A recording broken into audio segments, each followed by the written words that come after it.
everybody. Thanks for stopping back by Wild Bird Creative. I have another Use What You Have to Get Creative video today. Again, all these are just bits from discarded magazines from the library's share shelf. They go back several years. It doesn't matter. I'm in it for the color, the text, and the patterns. So, let's get started. We'll be covering this whole thing. You don't have to, but that's the way I'm going to do this one. So let me grab another glue stick, have my skinny one handy too, and let's just get started. I'll work on it. If things go over the edges, I don't care. I can trim them off when I'm done. But right now, I just want to get the base layer down. And I'm just using glue sticks because they're the easiest thing. I mean, magazines don't need an awful lot of specific adhesives to keep them in place. And I'm working in a palette that's got yellows and blues. Just keeping it kind of simple, throwing some grays in there too, because why not? Why not use colors that appeal to you? Maybe you're in a pink and purple mood. Maybe you're in a red and brown mood. Just flip through the magazines, see what you like, and go from there. It's your artwork. Make it reflect your mood. So there's my 3 corners started. I mean, how easy is that? Let's see. Let's put a piece of text over here.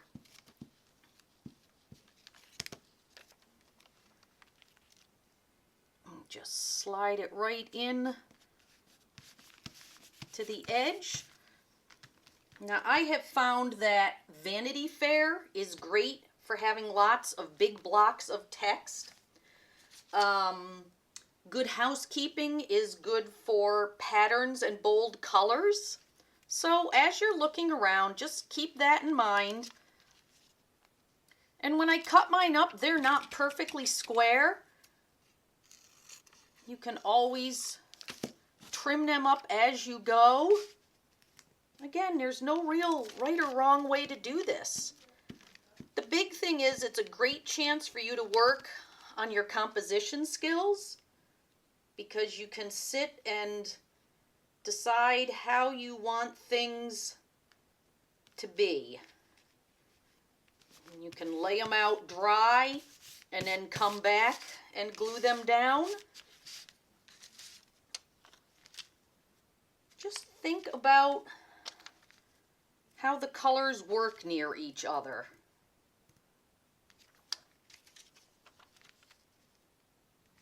You may be surprised at what you like.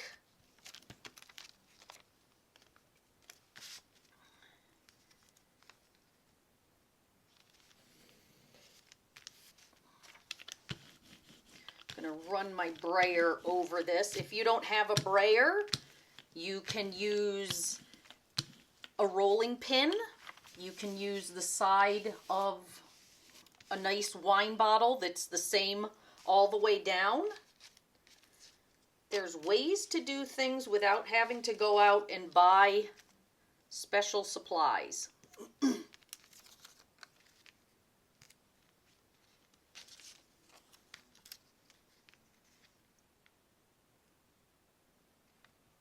going to start just dry placing some of these just to see what I like. Now that I've got my 4 corners started,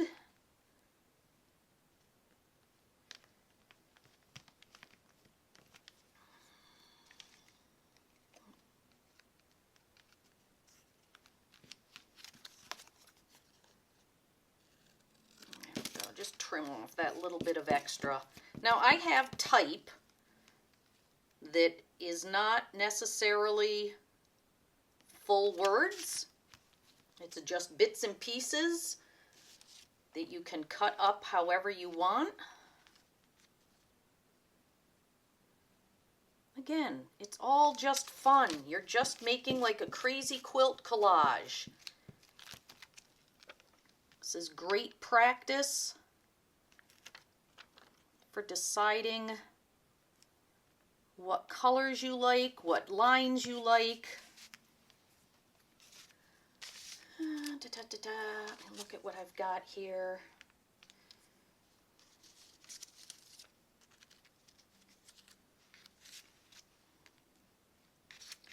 Keep moving things around.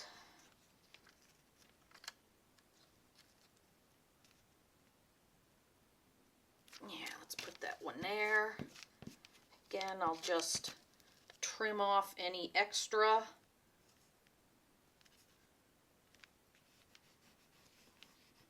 And I don't have an awful lot of extra, just a little tiny bit. Let's see.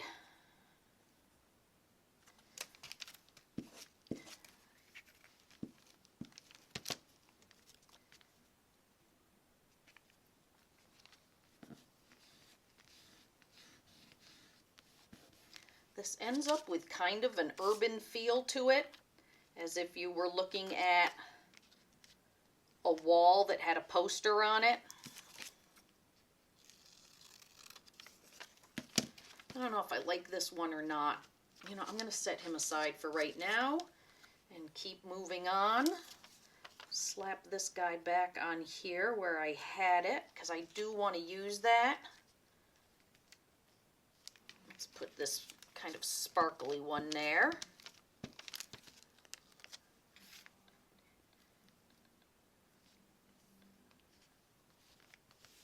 Perfume ads are great for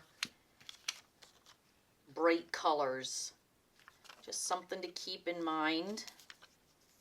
You know, I've almost got the background completely covered.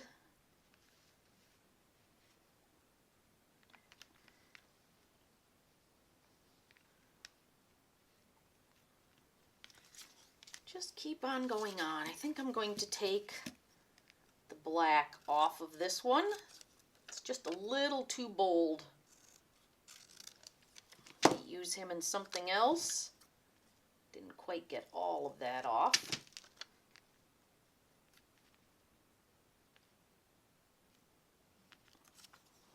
I'm still not sure I love this one. Make it a little bit smaller.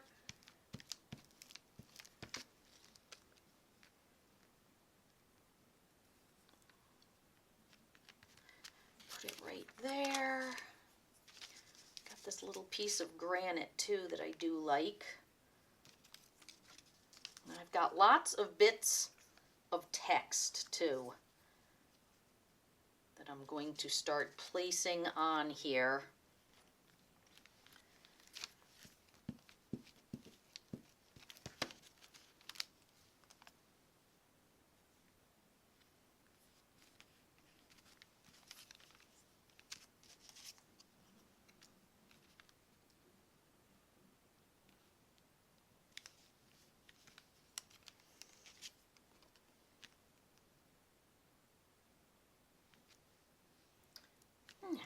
Why not?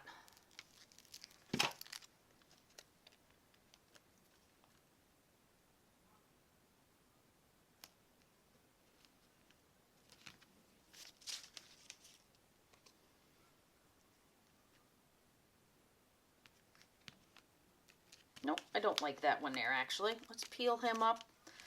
Let's put the globe here instead.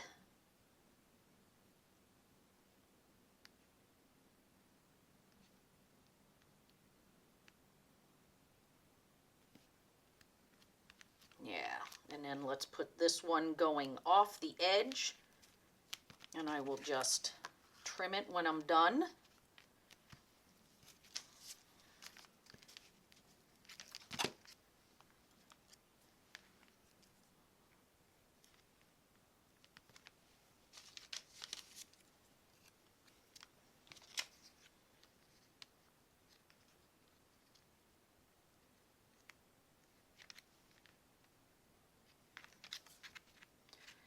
I think I will slide this one underneath. It's a nice bold blue. Let's make use of that.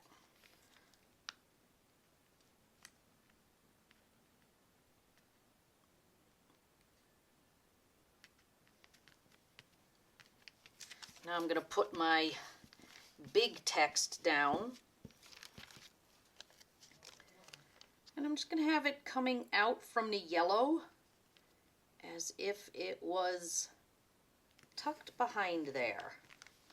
Let's give everything a good roll here. Let's put the all back there.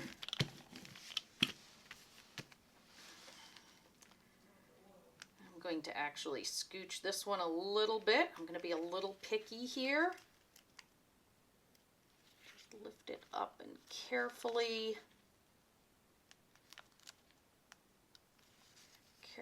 lay it back down. I think I'm going to turn it this way so I can really see what I'm doing.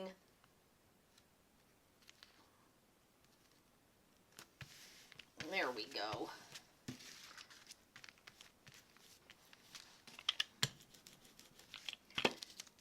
And I've got a couple more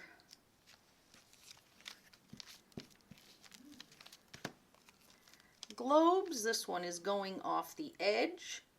So I'm going to tug that up a little bit and have it just disappear. I'm going to trim down this one a little bit.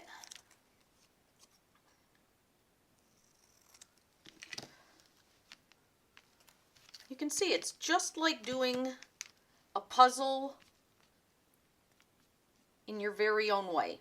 There's nothing telling you that this piece goes there, that piece goes there. You're just having fun. That's what's great about collage. There really aren't any rules. You're just having fun. Oh, get that little thing off there. I've got an A. I've got these cool stripes.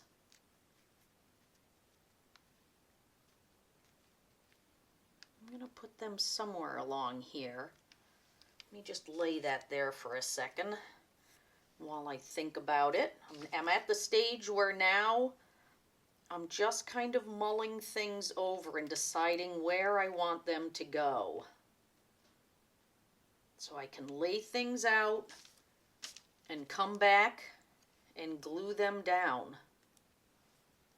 I still have a lot more over here too. Let's put this stripe down. I like that there. I also like the back side of that, but I've already put the glue on it, so this is how it's going to be.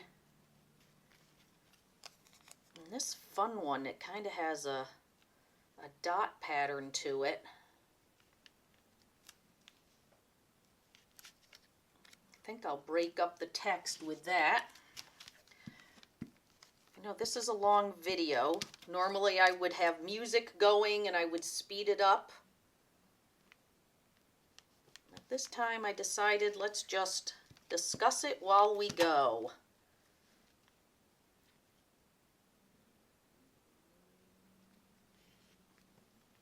There, now we've got a lot going on here. And you can layer it up as much as you want.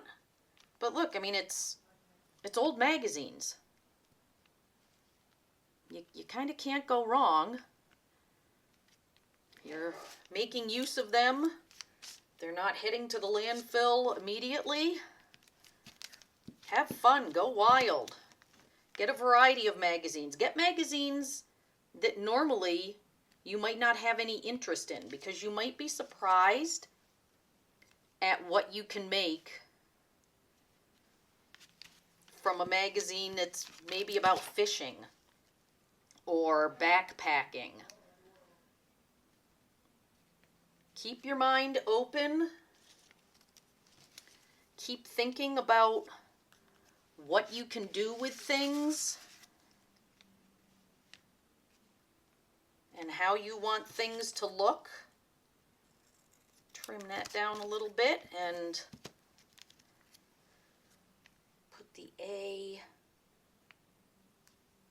right there. Get rid of that scrap. I still have my piece of granite here. I mean, you may not use every single piece that you've cut out, and that's okay, because that gives you more pieces to use the next time. I mean, I still have lots of little tiny bits and pieces here. That's how you build your scrap stash. Let's turn that one this way so it's a chubby one.